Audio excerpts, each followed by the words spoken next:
Olá, seja muito bem-vinda, muito bem-vindo. Está começando mais um programa Humanamente. Vamos desacelerar um pouquinho do ritmo das notícias aqui da Band News FM para esse espaço de conversa sobre saúde mental, parceria da Band News FM com o Instituto de Psiquiatria do Hospital das Clínicas da USP, sempre na melhor companhia e análise médica. Doutor Daniel Barros, tudo bem? Tudo jóia, como é que você está, Rô?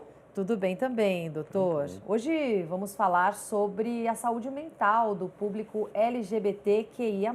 Inclusive, temos dados recentes de uma pesquisa importante de um prestigioso jornal americano mostrando que esse público, adolescentes, gays, lésbicas, bissexuais, tem risco até 7 vezes maior de tentar suicídio do que os heterossexuais. Tem pesquisa nacional também sobre esse tema. A gente vai conversar mais por aqui. E hoje, doutora, a nossa convidada especial é a doutora Alessandra Dil, psiquiatra, especialista em sexualidade humana, também autora do livro Casos Clínicos LGBTQIPN+. Tudo bem, Alessandra? Bem-vinda aqui ao Humanamente. Tudo bem. Obrigada, é um prazer estar com vocês nesse espaço e poder falar de um assunto tão importante como esse. E é extremamente relevante, né, Rô? Quando a gente pensa, eu já queria perguntar para a Alessandra, porque quando a gente fala em populações minoritárias, quando a gente fala em minorias, a gente automaticamente já pensa em vulnerabilidade. Né? As pessoas que são minorias, elas acabam sofrendo mais discriminação, tendo menos oportunidade, sofrendo mais hostilidade, desde aquele olho torto do dia a dia até mais dificuldade de conseguir emprego. E tudo isso vai se somando para, claro, um desgaste de qualidade de vida e um desgaste emocional. E isso parece levar para um adoecimento mais frequente nessas pessoas. Isso é assim para todas as minorias? Isso tem uma particularidade quando se fala de sexualidade? Eu queria ouvir primeiro esse panorama geral de você, Alessandra. Com certeza. Excelente pergunta, Daniel, porque o Meyer, que é um autor teórico da nossa área, já na década de 80, ele fez uma hipótese que é a teoria das minorias. É como se as minorias sexuais saíssem de uma corrida em desvantagem a outras pessoas. Isso tem grande parte de um envolvimento de determinantes sociais que você falou. Ou seja, a discriminação, as microviolências, que é esse olhar torto que você falou do dia a dia, e que são super importantes aqui, que vão dando esse caldo, vamos dizer assim, para que essa população seja mais vulnerável do que outras. Então, acho que central para a teoria das minorias é pensar que essas exposições colocam essas pessoas em desvantagens que vão causar adoecimento. Muitos desses adoecimentos, eles não são intrínsecos, e acho que é isso que é importante a gente diferenciar. Muitas das pessoas nos perguntam, mas eles são mais vulneráveis porque tem uma questão biológica? Não, a questão é muito mais social, atrelada a questões que são passíveis de controle, né, e de melhoria, como a homofobia, a transfobia, as microviolências que afetam grande parte das minorias. Agora eu imagino, Alessandra, não sei se tem dados com relação a isso, que quando a gente fala de uma minoria ligada a gênero, a sexualidade, a gente tem uma camada a mais aí de preconceito e discriminação, né? Claro que o racismo é super importante, a discriminação social, econômica é super importante, eu não estou minimizando isso, mas a sexualidade é um tabu em si, né? E aquilo que se apresenta como não mais habitual, né, orientações sexuais que não são as mais habituais, tudo aquilo que chama atenção na esfera da sexualidade também coloca uma camada mais aí de preconceito. Acontece isso mesmo? A gente vê maior vulnerabilidade também por causa desse aspecto? Não tenho dúvida, porque é como se a sexualidade ocupasse esse espaço ainda, né, do não dito, do não pode ser falado, do escondido, do tabu. É daí que vem essa questão. Nós estamos em 2025 e ainda discutindo questões que já deveriam estar na pauta do nosso dia a dia e impactam muito essa população. Então, a questão do gênero e da sexualidade, por ainda representar esse universo misterioso, essa questão dessa camada, né, de preconceito, ela coloca essa população, sim, numa condição maior de vulnerabilidade. E a gente está falando dessa condição de vulnerabilidade da saúde mental do público LGBT, e aí claro que tem o preconceito, tudo que vem de fora, mas também, Alessandra, acho que o que vem literalmente de dentro, aquele preconceito internalizado, né? Aquela visão que a pessoa vai construindo de si ao longo da vida, criado aí num retrato negativo, justamente nessa sociedade que ainda é cercada por tabus e por discriminação também. Como que isso impacta? E queria que você traçasse a relação com esses números que a gente trouxe na abertura do programa, que são dos Estados Unidos, mas que também desenham aqui a nossa situação no Brasil, até do aumento aí de depressão e de casos graves de depressão que a gente tem registradas nos Estados Unidos. Acho que o que você está falando se chama homofobia internalizada. Ou seja, eu, pessoa, enquanto uma orientação sexual distinta da grande maioria, eu cresço num ambiente que vai moldando essa ideia de que eu sou feio, de que eu sou errado, que eu estou em pecado.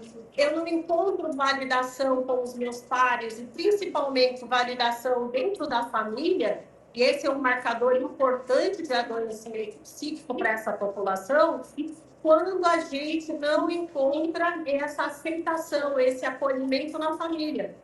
Então, o primeiro lugar de acolhimento nosso é a família. E muitas famílias LGBTs, ao descobrirem que seu filho tem uma orientação sexual distinta da grande maioria, expulsa de casa, coloca para fora. A escola, o segundo lugar de pertencimento, também ainda tem dificuldade de lidar com questões do universo de gênero, né, da transexualidade, daquilo que é diferente da grande maioria. Aliás, eu percebo que não só nós brasileiros, mas muitos de nós ainda temos dificuldade de lidar com o que é diferente ou de quem é diferente. E isso acaba impactando nesses números que você falou e no número que coloca ainda o Brasil no país mais homo-lesbo-transfóbico do mundo. A cada 28 horas, um indivíduo LGBTQIAPN+, é assassinado, morto no nosso país por crime de ódio. Então, penso que esse é o paralelo, né? Num contínuo de fatores protetores para a nossa saúde mental, essa população acaba sendo vulnerabilizada de novo, muitas vezes invisibilizada. É por isso que nós estamos aqui hoje falando dela, né? Porque nós precisamos melhorar, sobretudo, o cuidado, a atenção e os dispositivos de prevenção para que a saúde mental dessa população seja protegida. Mas tem uma coisa muito interessante que a Alessandra falou aqui, Rô, que eu acho que deve chamar a nossa atenção, uma coisa para a gente refletir, né? A sociedade tem uma cultura, é difícil de mudar, demora, você tem que levar informação, as pessoas vão mudando devagar e tem que mudar as gerações. É um trabalho longo, né? Porque é amplo. Agora, a Alessandra falou, muito interessante, quando a família é acolhedora, quando a pessoa sente assim, putz, no mercado me olham torto, não me dão vaga, mas, puxa, minha mãe me ama, meu pai me ama, eu tenho um lugar, um porto seguro. De alguma maneira, esse acolhimento, ele funciona como um para-choque, né? Não sei, um amortecedor desse sofrimento todo. Não que não haja sofrimento, mas a pessoa tem para onde olhar, ela tem um lugar onde ela é querida. Então, acho que, e o outro que ela falou são as escolas. Então, é muito mais difícil você mudar uma cultura de uma sociedade como um todo. É possível, a gente está aqui tentando fazer isso, mas, por outro lado, você pode trabalhar com escolas, trabalhar em microcosmos ali, né? Falar com diretores, falar com professores. É um foco de atenção mais direcionado, mas que pode fazer muita diferença para a vida dessas pessoas também, né, Alessandra? Faz muita diferença. Eu trabalho muito com os grupos da sociedade civil organizada, principalmente grupos como Mães pela Diversidade, porque, Daniel, é mais provável que outra mãe ela se mobilize com outra mãe falando a respeito daquela vivência que eu, Alessandra, tenho através da minha família, por isso que eu sou aliada, mas essa mãe, ela vai impactar outra mãe de uma forma diferente. Então, eu acredito muito nesse tipo de advocacy, né? E nesse tipo de mobilização que é capaz de impactar outra pessoa e fazer com que ela pense, reflita, quando isso acontece dentro da casa dela. E já existem pesquisas mostrando esse dado do ponto de vista científico, o quanto a família de um LGBT ela promove acolhimento, aceitação, entendimento, ela dá essa capa que você disse que a gente vai chamar de resiliência, né?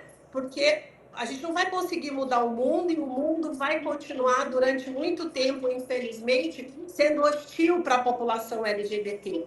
Mas como que eu, filho, né, de pais heterossexuais, sendo lésbica, sendo gay, vou enfrentar essas condições no meu dia a dia, tendo mais capacidade justamente de olhar aquela questão, principalmente bullying escolar e as microviolências no dia a dia, de uma forma mais assertiva e eu tendo mais capacidade de habilidade, né? E você vê, Rô, a gente está falando aqui, a gente passou o primeiro bloco todo falando da vulnerabilidade, da discriminação, como esse ambiente hostil torna as pessoas mais propensas, a ponto de justificar um livro como o que a Alessandra organizou, que traz casos clínicos, casos em que se discutem apresentações de transtornos mentais em diferentes personagens, né, diferentes pessoas dessa população. Você queria comentar um pouco, Alessandra, a ideia do livro, como é que ele está organizado, qual é a relevância de você apresentar os casos clínicos em diferentes orientações da sexualidade? Quero sim. Obrigado pela oportunidade de poder falar desse livro, que teve um objetivo bem simples, que é trazer de uma forma prática para o profissional da saúde questões do dia a dia com a população LGBT. Então, cada letrinha dessa sopinha de letrinhas, que na verdade não é uma sopinha de letrinhas, são pessoas, né? E como a gente disse, que atravessam várias questões no seu dia a dia, e que o profissional da saúde não está preparado, porque precisa ter uma aculturação e também uma sensibilidade um pouquinho distinta, né, para não invadir a privacidade ou não deixar de investigar questões que são importantes para essa população. Então, esse foi o objetivo principal, trazendo principalmente à luz, né, da teoria das minorias e principalmente da teoria das terapias afirmativas, ou seja, o objetivo não é que ninguém volte para o armário, que a gente faça uma destransição da sua orientação, da sua identidade, mas que eu, enquanto profissional da saúde, principalmente da saúde mental e da saúde sexual, seja capaz, né, de reconhecer, acolher e encaminhar para a melhor prática possível, baseado, obviamente, em evidência. Tem um risco, Alessandra, que me ocorre aqui enquanto a gente está conversando, que eu queria te ouvir, o que você acha? Porque é evidente que o fato de a pessoa ser uma minoria, ser vulnerável, a torna mais propensa a, por exemplo, ter depressão, né? Ter um quadro ansioso. Ok, mas não é só por estar nesta população minoritária que a pessoa vai ter ansiedade. Tem um monte de gente que tem ansiedade, que tem depressão, que é heterossexual e sem nenhuma condição de minoria e vulnerabilidade. O que eu quero dizer com isso? Eu acho que o médico, o psicólogo, precisa de uma sensibilidade também de não trazer necessariamente para o primeiro plano algo que talvez naquele caso não seja. Assim, a pessoa pode ser super bem acolhida, super bem resolvida, se dá bem com a família, ter encontrado o seu métier, está ali inserida socialmente, com a sua orientação sexual diferente, vamos dizer assim, e ainda assim ter depressão por outras questões, né? E então, é isso que eu queria te ouvir, assim, é uma questão importante, mas também não é porque a pessoa está nesse grupo que a gente tem que necessariamente falar, então precisamos falar disso. Você tem que ouvir a pessoa, né? Não sei se eu me fiz entender. Eu entendi, Daniel, com certeza. É colocar um spotlight para uma situação que naquele contexto é desnecessária. E também já temos algumas pesquisas falando sobre isso, que quando o indivíduo da comunidade LGBT vai buscar um atendimento por alguma questão de saúde mental e o profissional da saúde dá foco para a sua orientação quando ele falando, olha, minha questão aqui é outra. Eu estou bem, eu sou uma pessoa super fora do armário, eu tenho uma família que me acolhe, eu não tenho questões relacionadas a isso. E a minha questão, por exemplo, agora é relacionada ao luto da minha mãe, por exemplo. Uhum. Então, isso também é retratado aí em alguns dos casos clínicos, o quanto esse profissional coloca foco, como eu disse, né, numa questão que não é. Então, percebe como a gente está falando, na verdade, de uma população que tem vulnerabilidades, mas que, ao mesmo tempo, ela quer ser tratada como qualquer outro, né? E eu adentrar um serviço de saúde e ser estigmatizado ou vulnerabilizado 2 vezes, isso pode ser tão prejudicial quanto a invisibilidade dessa orientação. Sim. A gente tem alguns dados preparados aqui pela nossa sala digital para a gente ter uma ideia das buscas pelas pessoas em relação a esse tema. Primeiro, elas foram para a internet nos últimos 5 anos para buscar como se descobrir LGBT, como se assumir para os pais, a questão da família que a gente já trouxe aqui, da importância desse acolhimento familiar, como acabar com o preconceito, como entender, como saber a minha sexualidade. A gente tem uma outra tela também preparada aqui pela nossa sala digital sobre o interesse de buscas em relação à terapia ou psicanálise exclusivamente para o público LGBT, que bateu recorde desde 2016. A gente, para quem está no YouTube, para quem está no rádio, a gente conta, esse gráfico vem subindo desde 2016 e só foi aumentando recorde neste ano, em 2025 justamente. E é uma questão interessante para a gente abordar, né, Alessandra? Quer dizer, o público LGBT, ele se encontra sempre na terapia? Ele encontra profissionais preparados para atender exatamente os anseios e o acolhimento que essa população precisa? Infelizmente, não encontra, porque existem pouquíssimas especializações e eu tive a sorte e o privilégio de fazer a minha especialização na USP, no Instituto de Psiquiatria em São Paulo, junto com a doutora Carlita Ábigo, que está se aposentando. Então, assim, ela vem plantando uma sementinha da formação desses profissionais há muitos anos, mas, como vocês devem imaginar, existem muito tabu, muito acesso, inclusive para quem trabalha com a sexualidade, né? Esse preconceito, ele também se resbala em nós profissionais, que é como se eu, profissional da área da sexualidade, trabalhasse como tudo pode, né? Então, eu fiquei muito contente em ver esse aumento da busca, porque mostra exatamente a necessidade dessa população. E também, né, o quanto a nossa população ainda está buscando coisas simples, né? Que é se descobrir, se achar, qual é meu lugar de pertencimento. É triste muitas vezes que eu busque essas respostas no chat GPT, né? E não através de um profissional, e principalmente, né, que eu pudesse buscar essas informações nesses 2 ou 3 lugares de pertencimento, que é a minha família, a minha escola e a minha comunidade religiosa. E essas 3 ainda estão em debate, em luta, em contenda, para poder lidar com essas questões quando elas aparecem no cotidiano e nas realidades das suas famílias e dos seus espaços. É impressionante, né? Como os lugares em que a pessoa precisa ser acolhida, muitas vezes ela é julgada, né? E não aceita. Muito mal comparando, Rô, muito assim, de uma analogia muito imprecisa, mas que eu acho que ajuda a entender um pouco do desafio. Uma vez até escrevi um artigo sobre isso, porque eu não ligo para futebol, eu não torço para nenhum time. Mas eu demorei para assumir que eu não torcia para nenhum time, porque todo o meu contexto, todo o meu ambiente me dizia que eu tinha que falar que eu torcia para alguém. E aí os moleques da rua falavam, você tem que ser corintiano, Corinthians é legal e tal. E eu falava que eu era corintiano, até quando eu tive filho, meu filho estava lá com influência de outros amiguinhos, ele falou, eu acho que eu vou ser São Paulino. E eu falei, não pode. Mas na hora que eu falei, não pode, eu achei um negócio tão ridículo.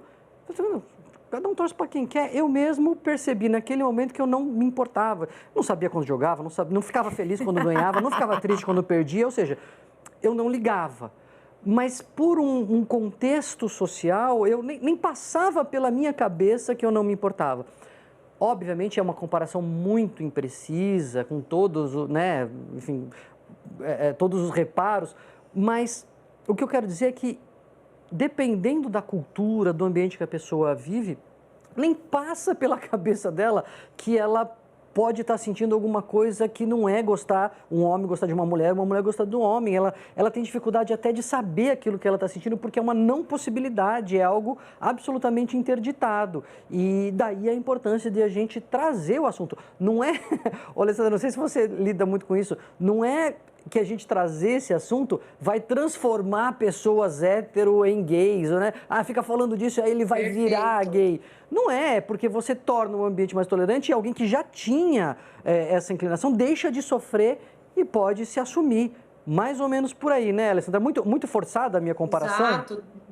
Não foi. Eu entendi, assim, uma das questões que eu acho que cabe comentar aí é que a orientação sexual de uma pessoa é algo inato. Ninguém vira gay. Então, não é porque eu, sexóloga, vou nas escolas falar sobre educação sexual, isso vai tornar a pessoa gay. Não, porque isso já está lá. Por exemplo, eu, enquanto uma pessoa heterossexual, não me lembro o dia em que eu falei, hoje eu vou abrir a janela e vou decidir ser hétero. Então, para uma pessoa que tem uma orientação distinta dessa heteronormatividade da qual a gente vive, existe ainda um processo que pode ser mais ou menos difícil de forma individual para cada um, que é sair do armário. Que é essa comparação que o Daniel fez aí com sair do armário e revelar o time que eu torço, tá? Peraí, mas por que eu tenho que revelar o time que eu torço? Então, eu não torço por ninguém. Talvez, Daniel, você seria, numa comparação aqui, uma pessoa assexual. Eu não torço para A, nem para B, nem para C. Eu não tenho desejo nem por homem, nem por mulheres, do ponto de vista sexual. E tá tudo bem. Então, imagina isso, né? Eu descobri e viver num meio que nós hoje, além de heteronormativos, nós vivemos num universo que é sexo normativo. O que eu quero dizer com isso? Que se você não está transando, ou, né, não casou, não namorou, opa, você tá. Alguma coisa deve estar mal com você, fora da curva, porque você não está na mesma onda que todo mundo está indo, né? Perfeito. E aquela pessoa que ousa, de repente, falar, para aí, eu não preciso, parece que isso aí não acontece comigo. Eu sinto coisas distintas da grande maioria. E com quem eu falo isso? Com quem que eu posso dividir essas questões? Né? Então, olha a importância, né, da gente olhar, principalmente na psiquiatria do desenvolvimento hoje, que previne tantas questões de adoecimento, principalmente para minha outra área, que é a dependência química, né? Então, eu vejo ainda muitas pessoas que chegam da população LGBT com questões de uso de substâncias que tem a ver com as questões lá de sair do armário, de aceitação, de autoaceitação e assim por diante. Eu lembrei, Rô, de uma campanha que houve muitos anos atrás, chamada It Gets Better. Se fôssemos fazer essa campanha no Brasil, seria Vai Melhorar. Era um hashtag que subiu nas redes sociais, It Gets Better, e eram homossexuais adultos, já mais velhos, fazendo postagens para os mais jovens, dizendo, cara, vai melhorar. Eu sei que está difícil isso que você está passando aí na adolescência, no começo da juventude, se descobrindo e tendo que sair do armário, tendo que falar com seus pais, mas eu estou aqui, eu sobrevivi, agora eu estou casada, estou namorando, vai melhorar. Eu lembrei dessa campanha, Alessandra, enquanto a gente conversava aqui, e eu queria te perguntar se de fato tem essa dificuldade extra na adolescência, no início da descoberta da sexualidade, se tem mais preconceito e por isso se tem mais adoecimento, e se tem realmente essa esperança, assim, ó, passou a curva aqui de tal idade, parece que o adoecimento diminui, o risco de adoecimento diminui, a pessoa entra numa fase mais protegida. Sim, acho que a adolescência por si só ela é um caldo de oportunidades e janelas, tanto para coisas muito bacanas na vida das pessoas, como também de questões que podem ser de muito risco para a juventude, que vai impactar na nossa vida adulta, né? Mas, especialmente para os jovens que se descobrem com uma orientação distinta da grande maioria, existem barreiras e dificuldades que devem ser superadas de maneiras distintas, principalmente para uma pessoa que tem uma identidade de gênero diferente, ou seja, se não se reconhece no corpo do qual ela, no sexo do qual foi atribuído ao nascimento. Então, nós temos ainda questões legislativas, sociais para vencer, que outros países já avançaram, e aqui no nosso país a gente ainda está discutindo, né, a importância de ter um ambulatório trans dentro do Instituto de Psiquiatria, que eu não tenho dúvida que é muito importante, e os nossos colegas bravamente resistindo lá e afirmando a importância de ter esse lugar. Mas eu também não queria perder de vista, né, Daniel, que à medida que eu passo da adolescência, as coisas tendem a melhorar, claro, principalmente se eu recebo suporte e apoio, mas existem pessoas que saem do armário na terceira idade. Não raro, eu já recebi aqui no consultório pessoas em que se vê numa relação heterossexual a vida toda e, num dado momento, se apaixona por uma pessoa do outro sexo e isso causa, né, um impacto que gera busca por atendimento psiquiátrico e psicológico. Então, eu não me lembro dessa campanha, It's Getting Better, mas eu tenho que sinalizar que graças a essas pessoas que lutaram há muito tempo, foram fazendo, vamos dizer, um terreno mais fértil para essa juventude.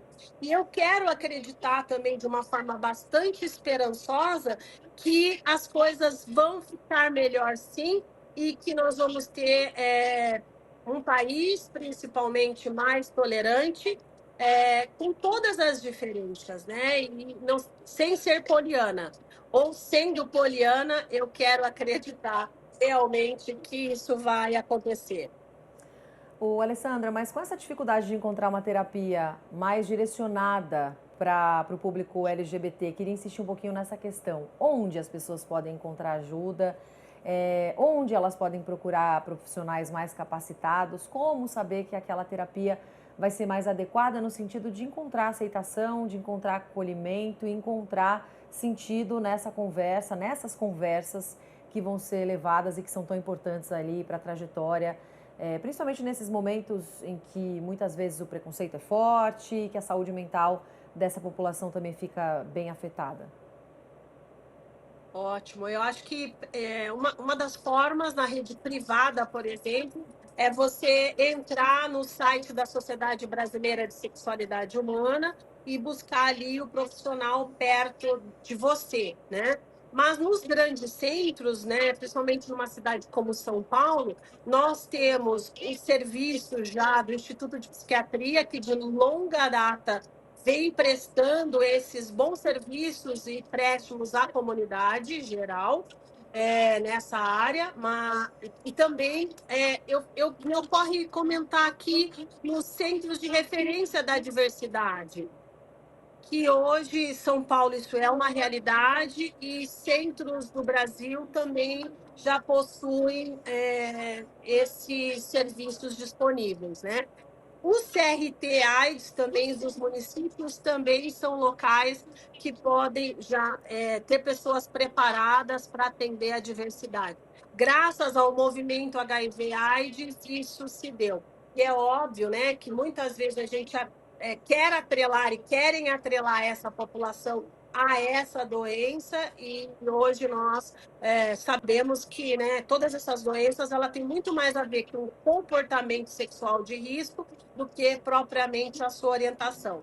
Mas foi a partir disso que se criou políticas públicas, né? E as políticas públicas que cuidam dessa população no nosso país, ela sofreu retrocessos ao longo dos últimos anos, mas vem retomando e resistindo e expandindo esses serviços. O objetivo do livro foi justamente que o profissional lá da Unidade Básica de Saúde, de Piraporinha do Oeste, ou sei lá, do interior, possa ser capaz de prestar um atendimento melhor, humanizado, né? Ele tenha acolhimento e a percepção do que ele tem que buscar naquela consulta, né, para aquela população.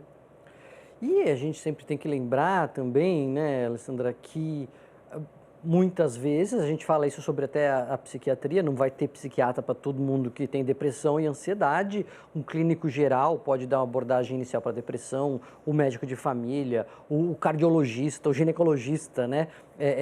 Pode ser um caminho para se iniciar e algo, se for mais complicado, eventualmente encaminhar para o especialista. Acho que vale a mesma recomendação. A pessoa está numa crise, a pessoa, puxa, eu queria lidar um pouco melhor com essa situação que eu estou vivenciando, puxa, mas eu não tenho um psicólogo especialista aqui na minha cidade ou perto de mim, procura um psicólogo. Precisa ser um psicólogo hiper especializado. Eventualmente, esse atendimento inicial pode até dar conta da crise que você está passando, pode te ajudar para essa crise. E se for alguma coisa mais complexa, aí ele mesmo fazer um encaminhamento, né? Mas esse primeiro cuidado, acho que tem que estar disponível para todo mundo e todo profissional vai estar mais ou menos capacitado, pelo menos por uma abordagem inicial, né? Exatamente, perfeito. A ideia é essa, é que todos nós possamos ser capazes de atender essa população. Isso me remeteu até uma questão, né, que sempre quando eu vou dar treinamento, as pessoas perguntam, Alessandra, você acha que deveria ter um CAPES da diversidade específico para atender essa população? E eu oscilei de mudar de opinião durante esses últimos anos, e agora eu sou super a favor de não ter um CAPES específico para a diversidade, porque nós profissionais temos que ser capazes de acolher todas as humanidades e não somente determinadas humanidades. E é isso que eu espero que a nossa formação lá na base das universidades possam começar a ensinar os nossos alunos todos, né, da saúde, a mudarem esse prisma e essa ótica, já que escolheram cuidar de gente. Então, nada mais justo que possam fazer uma formação qualificada nesse sentido também. Alessandra, muito obrigada por essa participação com a gente aqui no Humanamente, falando sobre a saúde mental do público LGBT. Até uma próxima, um bom trabalho para você. Obrigada. Obrigado, Alessandra, foi muito bom. Doutor Daniel Barros, terminando aqui Obrigada. mais um Humanamente. Semana que vem voltamos com outros assuntos importantes. Quem pegou o programa pela metade pode acompanhar a íntegra pelo nosso site, Band News FM, também no YouTube com as imagens aqui da sala digital ou pelos principais tocadores de streaming. Valeu, doutor. Até semana que vem. Até lá.